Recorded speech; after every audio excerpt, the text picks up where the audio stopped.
Hey, what's up everyone? Welcome to another video. In this video, I'm going to talk about what to do if your load got canceled. Please don't forget to subscribe. I post videos about dispatching, about booking loads, and everything that is related to moving loads in the United States. Let's go. All right, so getting your loads canceled is like something that can happen every single day. So you shouldn't worry. This is not the last time it's going to happen, and it's something that is not really bad. So in this video, I'm going to talk about what you can do, what you need to do, and what you must do, okay? So first things first, like I said, don't panic. It's not the last time. It's something that can happen every single day with some of your loads, okay? First thing, very important, do not go off on the broker. Like, do not get emotional. Don't say bad stuff to the broker. Things happen, all right? This way, you will not even hurt yourself, okay? So you don't want to hurt yourself. Okay, got canceled, fine. All right. And the second reason why you don't want to, go off on that broker, even if he sold that load to someone else, is that you might end up working with him again someday, okay? So you should make sure you keep your good relationships with whoever you worked and whoever's load got canceled. All right, so I'm going to talk about canceling types. So if, let's say you booked a load and then 2 minutes later, the broker calls you and said, hey, I got to take you off the load because the load is not ready. Anything can happen. So there are a bunch of reasons why the load got canceled. Okay, and so in that case, it's no biggie. All right, you should just say, oh, no problem. All right, thanks so much. Yep. Talk to you later. Bye. That's it.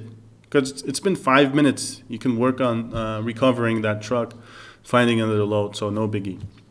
All right. If you got canceled after your truck drove some miles, okay, let's say your truck drove about an hour, which is like maybe 50 miles or less, or like 40 miles, 30 miles,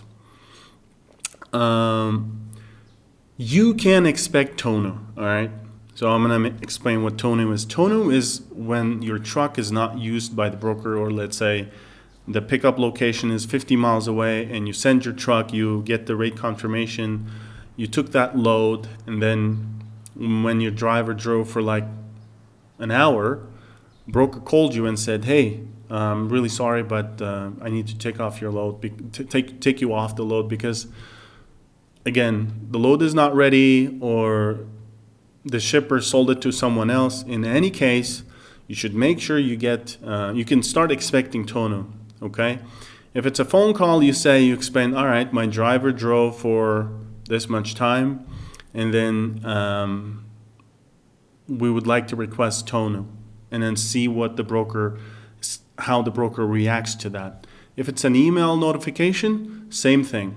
Email is even better, because if they emailed you, you can email back saying, oh, that's too bad. Okay, please send TONU.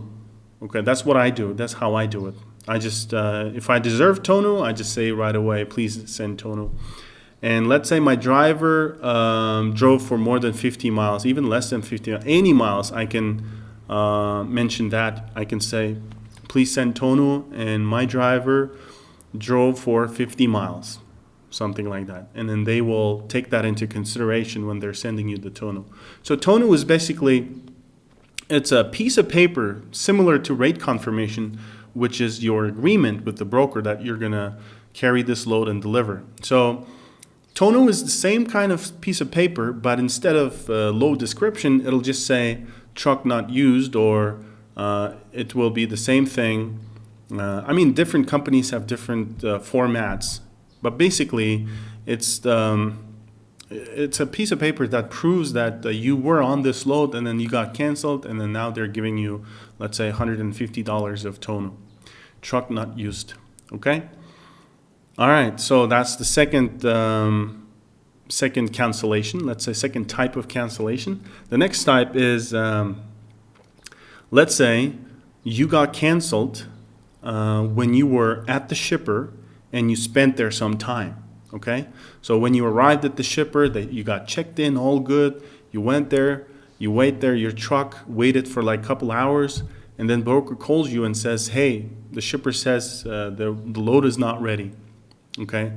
And then says, we don't know when it's going to be ready. So what you do in that case, you can expect three things. First off, you have to get TONU, like you need to make sure you get TONU.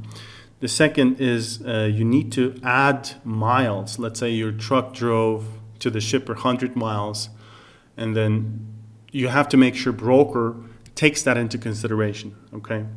And the third is detention time. So let's say you waited for 2 hours, and then your appointment was at, let's say, 1 or like 12 p.m.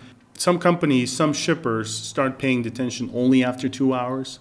So let's say you've been there for 4 hours, which means that you qualify for 2 hours of detention, which you also should mention in your email, in your communication, basically.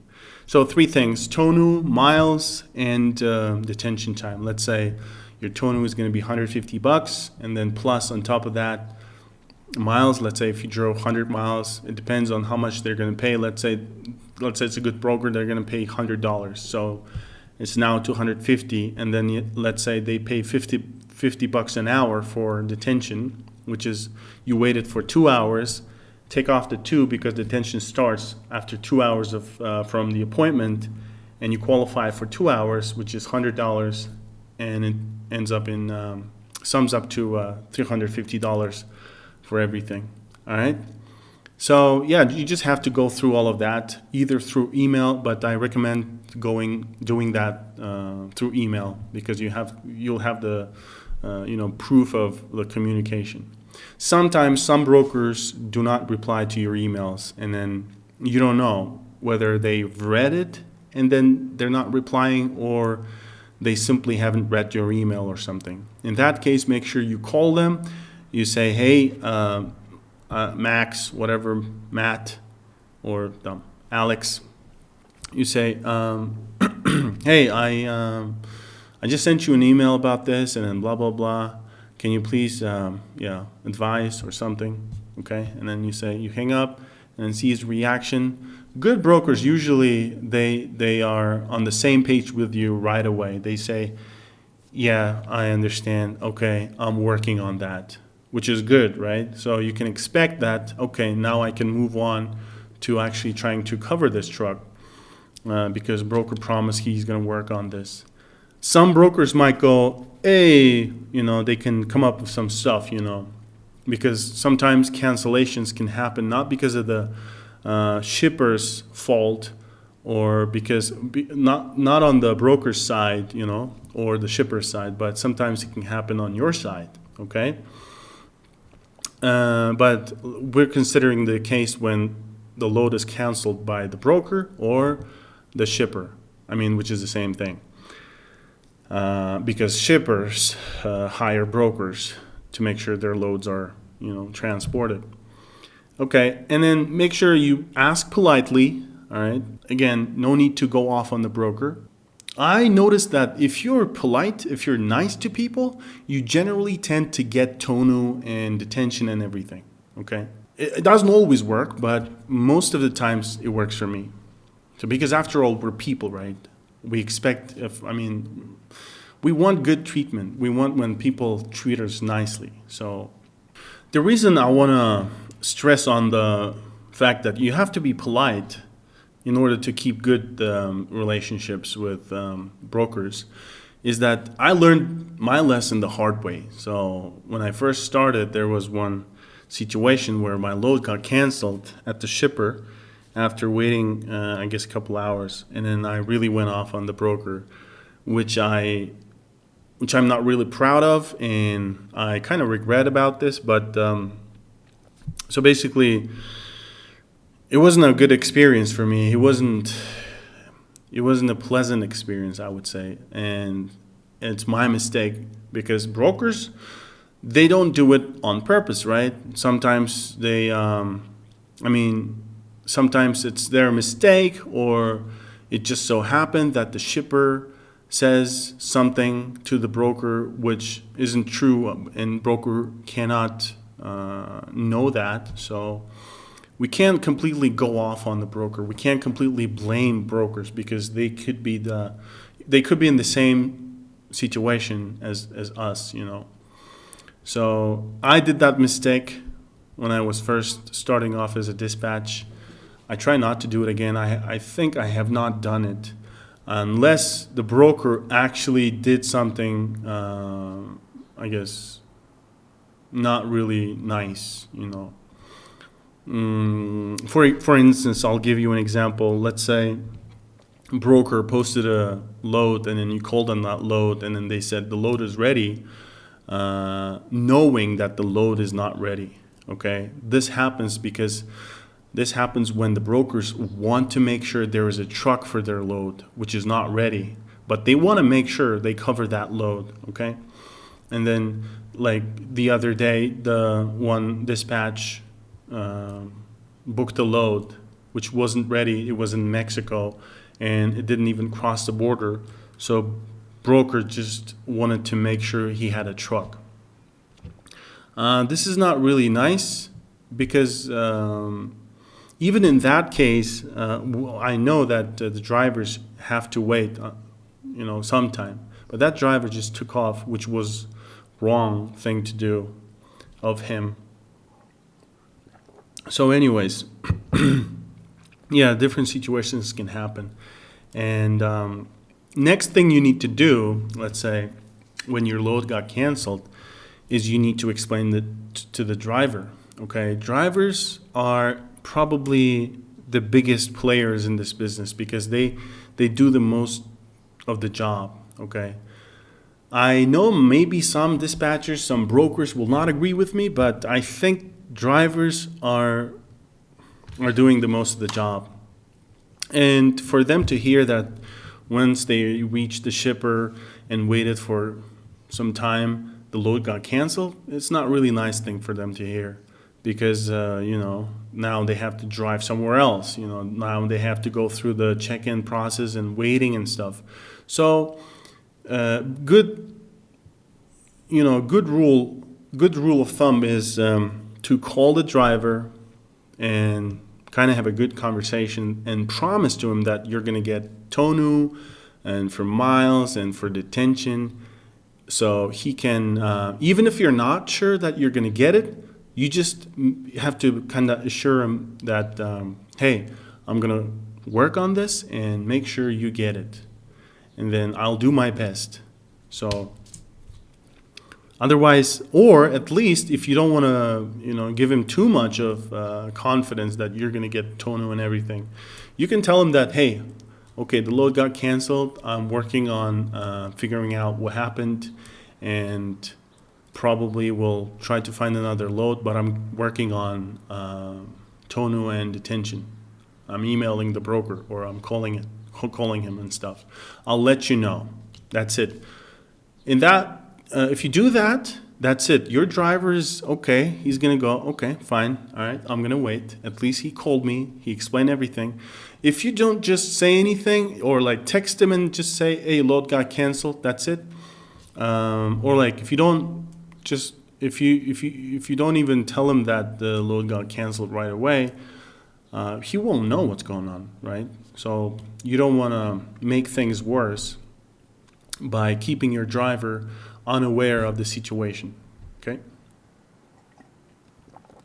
So once you communicated to the broker that you're requesting TONU and everything, once you communicated with your driver that the load got canceled, that you're working with the broker on getting TONU and everything, you can now start searching for a load. So you can start, I mean, you don't have to do this in that sequence, in that order. What I'm saying, I'm just making sure that we go step by step. But most of the times this happens really fast, and I might actually be working on the next, on recovering this truck right away. So you start working on the load, same procedure, same routine. If you don't see something, if you don't see any loads on the load board, you will see eventually something pop up. So in this case, you got to work kind of, let's say, you have to be it's kind of an extreme mode, I guess. Not really extreme. What's the right word? Like, it's not a normal situation, so you have to be kind of quicker, all right? So let's make an example here. So we got flatbed, all right? Let's say we have a flatbed in Chicago, which got canceled. That's for today, and this guy can go anywhere in the zones. And zones, you can watch it from my other video. I explain what zones are. But I'm gonna make sure I make a video about zones, separate video. So let's say he can go anywhere. Zones are like states. So he can go to these zip zones, and then his length is 48, and he can carry up to 46,000 pounds. And then you search, and then you'll see, okay, now let's make it, let's say he's going not to so many areas. Let's say he wants to go to Alabama, and he wants to go to Birmingham, Alabama. So as you can see, no exact results, I mean nothing. So what you need to do, this not a normal situation, you need to be fast. What you need to do, you just need to click on the age, okay? Because sometimes when it's late in the afternoon, when most of the loads are gone, you have less chances, but something might pop up if you just keep refreshing. Something will eventually pop up. So you can do something, you don't have to like click on the age every single second, but you can like every 10 seconds, you can click on the age. And then you can maybe search on the other load boards that you have access to. In this case, I got Navisphere, which is Sage Robinson's load board, and I can search there as well. So I'm gonna do the same thing. Chicago, Illinois to Birmingham, Alabama. Let's say Birmingham, Alabama. All right, and we got for equipment, we got flatbed, and it's picking up today, so we got to change this to today and search. Nothing here as well. And so basically you keep doing this. The reason I'm telling you to keep refreshing is that some facilities, I mean, brokers usually post loads, new loads, in different ways. I don't know exactly how they decide when to post the loads, but I am sure that some brokers have loads that are going every day. So they just keep it there, all right? And some loads pop up when the shipper says, hey, I have this load ready. Please, I need to move it today. It's just got ready. At that point, some brokers might come up with something and then post that load. And then if you're lucky enough, you can take it. So that's why I do this. But in extreme cases, we can do the destination deadhead for more than 150 miles away from Birmingham. Let's see what we got for 250 miles. Now we got one load, see? We got one match. And it's a partial, which is too bad because we want the full truck. That's why it's paying only $1,000 for 740 miles. And but see how that changed? Let's say make it 300 miles. And you do this. The reason I got, see now we got two, well, I mean second load, which is something I would do, I guess.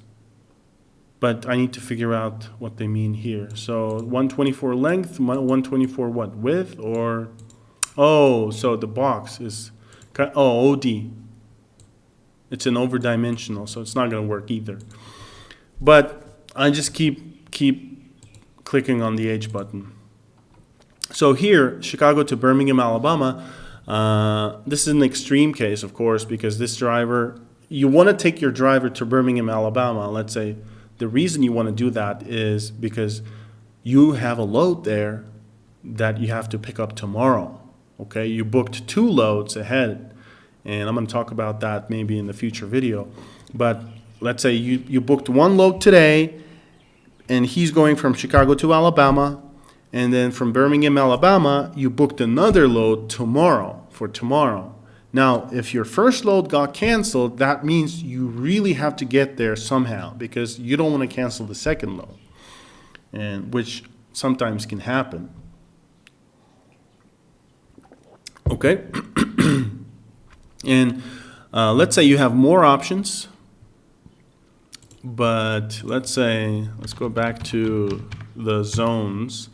Let's say you got a lot of loads actually, but you don't really like the rates, or they don't match your search criteria, and you are losing time. If you're losing time, let's say it's like 4 in the afternoon, of course you don't want to take these loads because they're 57 miles away and the shipper might be already closed or something. So in this case, what I do, I just click on deadhead origin. When I click on deadhead origin, it shows me the loads that start with 0 deadhead, which means they are where I am right now. So I got one load, Chicago, Illinois to Long City, New York. Let's say this matches my criteria and it's 0 deadhead, and I can call and say, hey, my truck is empty in Chicago, exactly where you're at right now. And then just keep going like this, going down. So like I said, again, age, if you don't see anything new that is close to you, you can try deadhead 0 and then kind of go down and find, you will eventually find your load. It's really rare, maybe like 5% of the times, truck gets, truck stays there without a load, and then there's just literally nothing. Sometimes drivers say, hey, I'm going to start driving towards bigger city, bigger area or something. But it's just really rare that you don't find a load. You will find something, you will maybe change your strategy, or like maybe you will cancel that next load, explain that, hey, my truck just got, the first load that was supposed to take us to where we're picking up this next load just got canceled, so please take us off the load. Okay, so yeah, basically that's it. I guess I've touched upon everything. I went through what happens when you cancel the loads. I really hope this video was helpful, and please don't forget to subscribe, and see you later.